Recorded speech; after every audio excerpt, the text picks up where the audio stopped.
Takže čaute, vítajte u nás na kanáli. Dneska tu máme ďalšiu zbraň.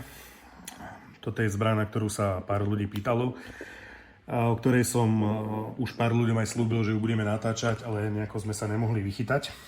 Žemiško, lebo niekto nepozná hodinky. No, tak stáva sa. Ahojte mimochodom. Čaute. Takže máme tu dneska pre zmenu zase Norinko. Samozrejme je to klasická konštrukcia 1911. A pre začiatok by som chcel povedať, že toto je tá najzákladnejšia modelová verzia, čiže tá verzia A1, ktorá by mala vlastne pripomínať, alebo teda je konštrukčne riešená podľa zbraní z druhej svetovej vojny. Čiže trošičku taký zberateľský kus, ako si to aj ty viac menej nejako chcel. Tak. Čo sa týka tých technických parametrov, no je to 5 palec, to znamená, že kus železa váha celá 1 kg. Sú tam zásobníky, samozrejme štandardná 45, je to na 7 rán. Dĺžka hlavne v tom 5 palci je nejakých 127 mm, čiže naozaj je to kus veľkej, poctivej, obrovskej zbrane. A na moje prekvapenie a za tie peniaze by som povedal až pomerne slušne spracované. Táto recenzia silné slovo, toto ukážka tohto zbrane nebude taká ako doteraz.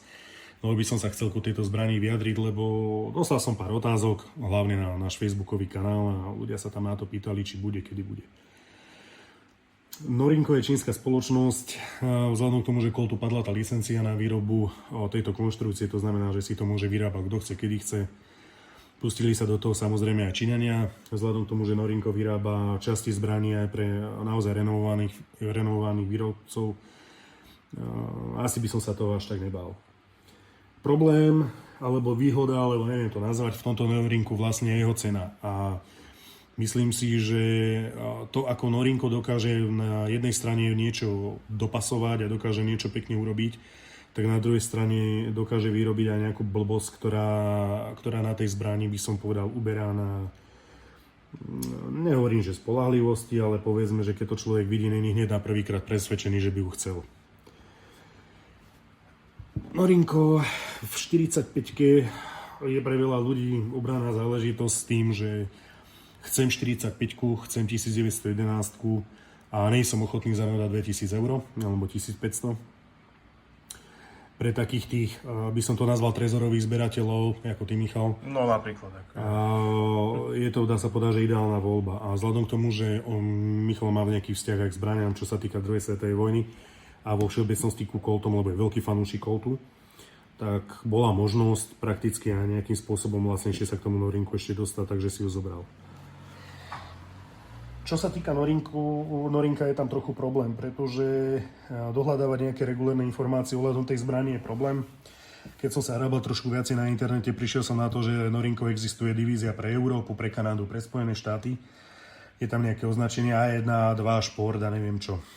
Keďže toto je základný model a jednotka, má tam pevnú duchu, klasické mieridlá, jednoduché, naozaj obyčajná rybina, vzadu 2 bodky, vpredu takisto. Zase, zbraň nie je až tak stará, ale není to až tak moc zase dobre vidno. Povedzme, že na tých mieridlách, alebo teda na tom zvýraznení tých farieb si tí Číňanci nejako moc nedali záležať. Druhý zásadný problém, ktorý je problém úplne pri všetkých modeloch Norinko, pri akejkoľvek tej generácii alebo triedy, sú črienky.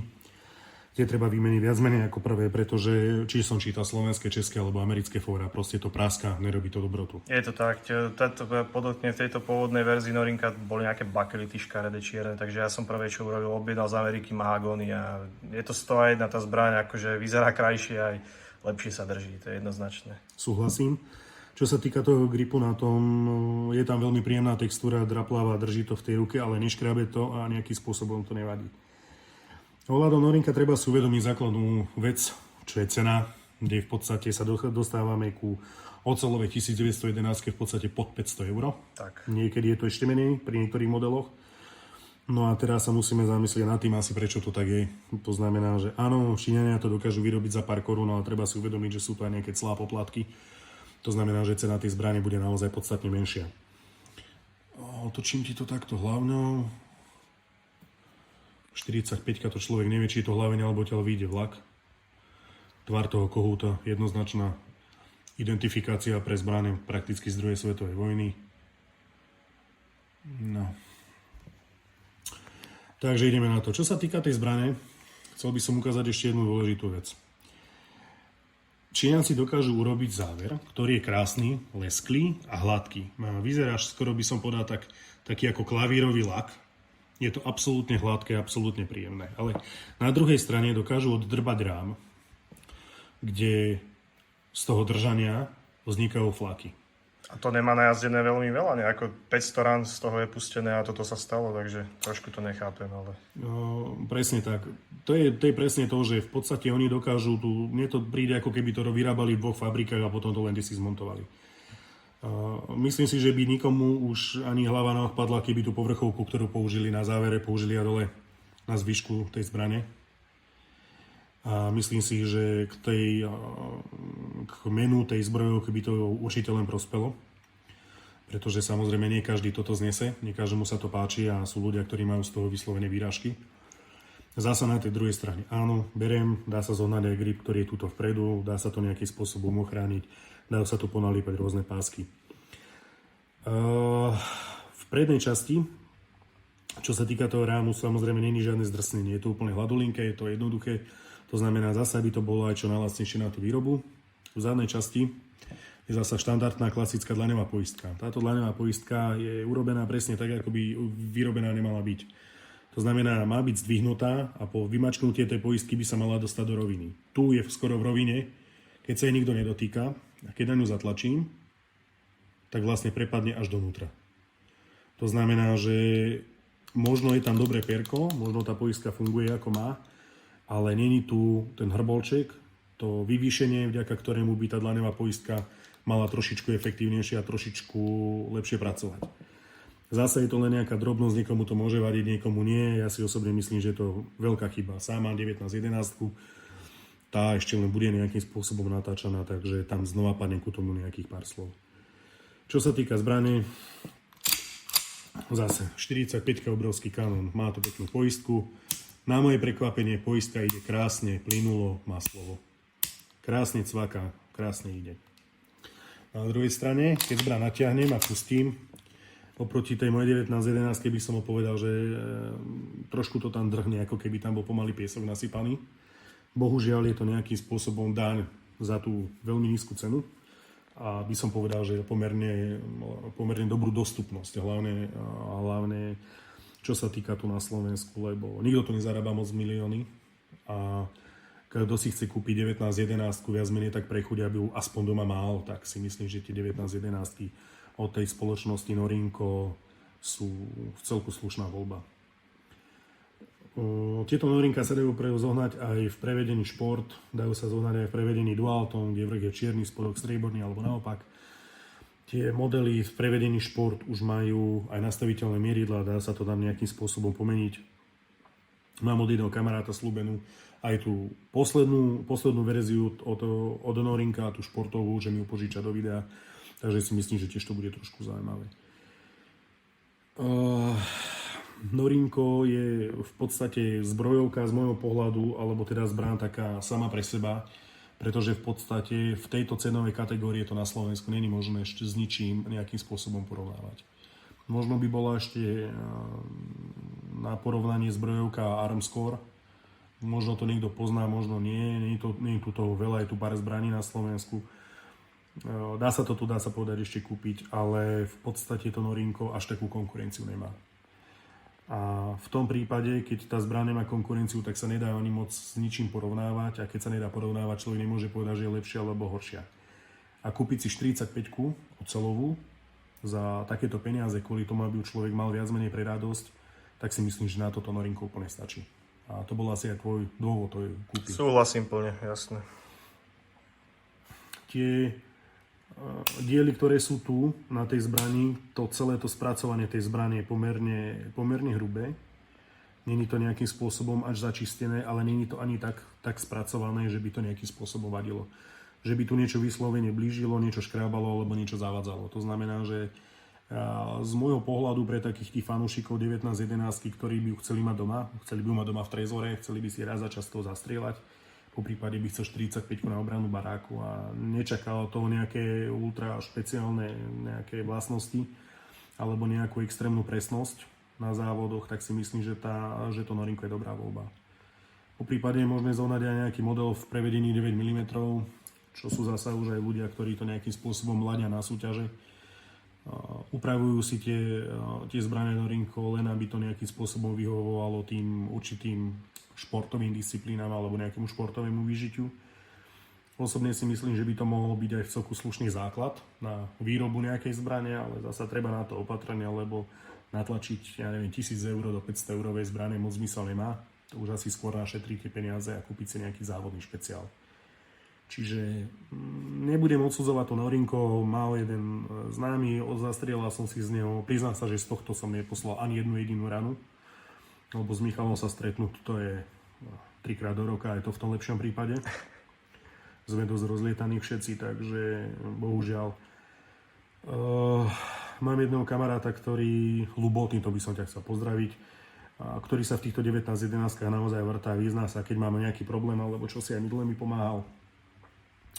On sám je, dá sa povedať, že fanúšikom tejto značky, pretože ako to on povedal, neočakával od toho veľa a za pár korún má hodne veľa muziky. Má 19-11 aj za hodne peňazí a napriek tomu si aj Norinko za pár stoviek u neho nejakým spôsobom miesto nájde a funguje s ním, má z neho radosť a nosí ho. No a ešte by sme vám chceli potom ukázať trošičku to Norinko znútra, ako to vyzerá, ako to funguje a vlastne kde je tá daň, by som to povedal, za tú nejakú nižšiu cenu.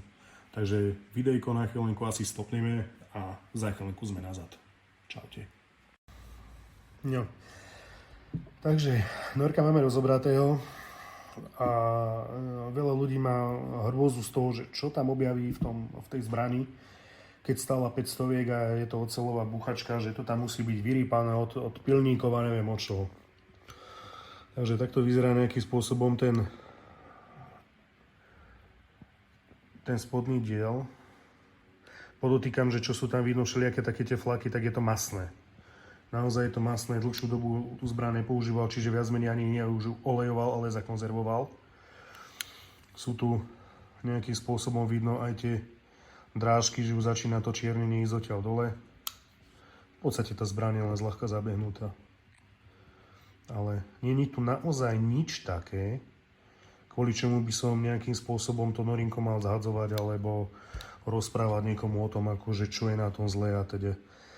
Samozrejme, staršie generácie toho Norinka, ktoré boli pred pár rokmi, tak tam určite nejaké problémy boli, veľa ľudí na to nadávalo, veľa ľudí sa na to sťažovalo, ale toto prevedenie naozaj od toho roku nejakých tých 2017, 2018, všetko v podstate je pekne potiahnuté, či už čiernením, nejaké spracovanie na akomkoľvek dieli už je pomerne dobré a nie sú tam nejaké vrypy, nejaké stopy po nejakom obrábaní. Kto by si chcel pozrieť napríklad ešte hlaven, v tej 45-ke to je naozaj rúra a tiež v podstate to Norinko naozaj. Ja osobne by som sa už asi ani nebal. Po poslednej skúsenosti, čo mám s chalami a čo sme už skúšali z toho strieľať, v podstate zbraň ako každá iná. Keď sa človek pozrie napríklad na nejaké stránky alebo na nejaké videá na YouTube a dostane sa k nejakým IPSCčkárom, ktorí buchajú niekde na Filipínach alebo neviem kde, tak oni tie Norinka vlastne nosia. Používajú ich, upravujú ich na tie súťaže a nikdy tam s tým není nejaký problém. Čiže Norinko používajú ako platformu na nejaký závodný špeciál. Ja myslím si, že je to trošku takéto drahšie riešenie, ale je to postupný tuning a pokiaľ má človek možnosť sa dostať aj lacnejšie k nejakým dielom do tej 1911, lebo v zásade tie diely sú pomerne lacné, tam pružiny sa dajú zohnať do toho za 5 eur alebo koľko. Čiže není problém naozaj do toho naházať, čo človek chce a tú zbraň si nejakým spôsobom prispôsobiť. A pokiaľ to myslí aj trošku s tým športom vážnejšie, napríklad pri tých rážach okolo 9 mm, tak naozaj myslím si, že by to mohlo fungovať. Samozrejme, človek nemôže čakať od Norinka za 500 rovnaké strelecké výsledky, ako sú nejaké závodné špeciály za 3000 eur. Ale si myslím, že taký ten pre začiatok, taký nejaký ten základ, vyskúšať si, zabúchať si, myslím si, že by to mohlo byť. Takže už pôjdeme len to Norinko nejakým spôsobom poskladať a v každom prípade ďakujeme za sledovanie. Díky, čaute. Ahojte.